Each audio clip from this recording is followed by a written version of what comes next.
I want to do something special here at Azure Hills to commemorate his life work and the achievements and the impacts that he made on the country. So I invited a good friend of mine that I've known for as long as I've been alive, I think. Yeah, I have. Yeah, he's younger than I am. I used to walk him to school, so he's younger than I am. And so his ministry is he sings and he does speeches from Dr. King to commemorate his life work. So won't you welcome with me this morning, Mr. David Anthony Johnson.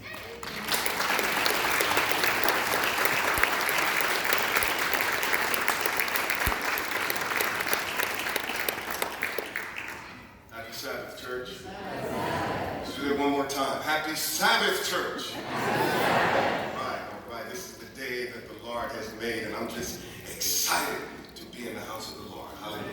Hallelujah. I want to thank my big brother, Dr. Taylor, for inviting me here. And yes, he used to walk me to school back there in St. Louis, Missouri on those cold, frigid days.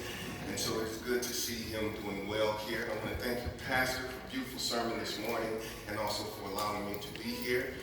And you all look so very well this morning. Give God a hand clap for everything he's done in your life. Amen. When I was about 10 years old, it was about maybe, say, 10 years after Dr. King's assassination. And my grandfather, who was an elder there at the church Bryant and I attended, Bryant Seventh-day Adventist Church in St. Louis. My grandfather took me over to his sister's home, my great aunt. And when I walked into her home, she said, "David, I want you to go upstairs, and I want you to go into the attic, open up the footlocker, and there's something there for you." She knew how much I loved Dr. Martin Luther King. So I went into the attic and looked under the footlocker, and I saw an obituary. And it was Dr. King's funeral, April 9th, 1968, 10 years before that time. And I looked and I ran downstairs and I said, "Aunt Ursula, you were at his funeral?" She said, "Yes, 10 years ago. I drove down from St. Louis to Atlanta and I attended his funeral. And you know what, David?" I said, "What was that?" "He preached his own funeral." Now, I knew my Aunt Ursula was getting old in years. These were the 70s, so you had to make sure you obeyed your parents or else they would pop right upside the head in those days. So I had to form my words just right and get out of, smacking distance. So I said, "But Aunt Ursula, when you die, you can't talk, let alone preach your own funeral." She said, "Well, you think I'm too old, I don't know what's going on, huh?" She says, "Well, I want you to go to the library," because that was my second home, "and I want you to read about it, and you determine next week, next Sabbath, if I was right, if he preached his own funeral."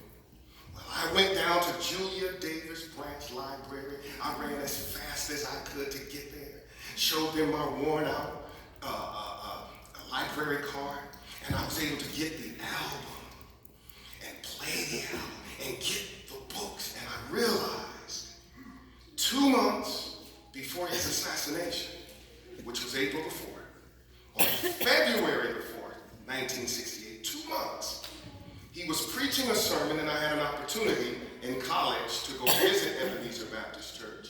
And I spoke to many of those who were there that day. They said it was a beautiful sermon entitled "The Drum Major Instinct."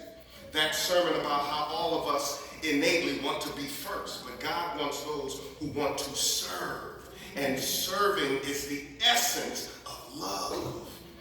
And so they said he preached a beautiful sermon. But at the end of the sermon, they said he started to talk.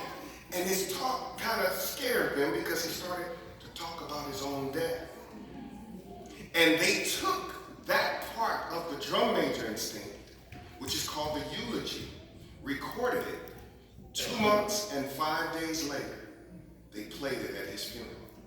Thus the term, he preached his own eulogy. And if you want to know how it went a little bit like this. ending the speech, the sermon, the drum major instant. And this part of that sermon is now called the eulogy. And remember, he was dead 2 days, 2 months, and 5 days later, he was dead. You know, I guess we all think realistically about that day when we will be victimized at what is life's final common denominator. And that's something we call death. And every now and then I think about my own death, my own funeral. But I don't think of it in a morbid sense, but every now and then I ask myself, what is it that I would want to say? And I'll leave the word with you this morning. If any of you around when I have to meet my day, I don't want alone with you. And if you get somebody to deliver the eulogy, tell them not to talk too long.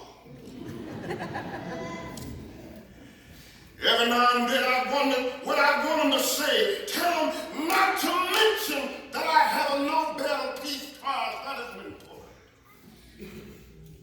Tell them not to mention that I have 300 or 400 other awards. That's not important. Tell them not to mention where I went to school. I'd like somebody to mention that day. Martin Luther King Jr. tried to love somebody. Yes. Come on now. Like for somebody to say on that day that I did try to feed the hungry. Like for somebody to say that day that I did try to visit those who were in prison.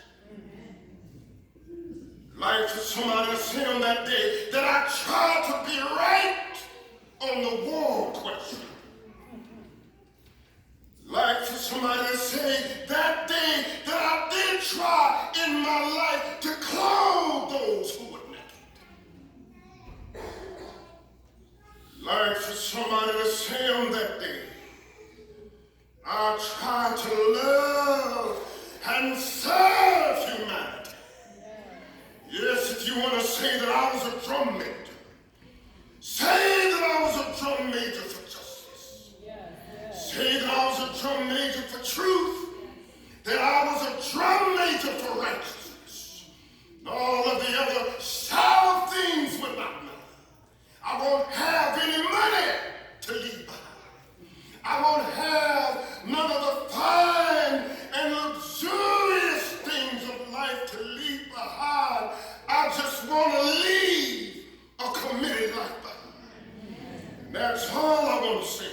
If I can help somebody, so I'll pass along.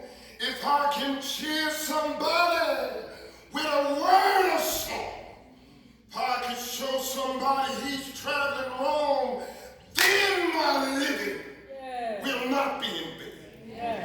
Oh, if I can do my duty as a Christian, bring salvation to a world once wrought, if I could spread the message as the Master taught, then my living will not be in vain. Thank you, and God bless you.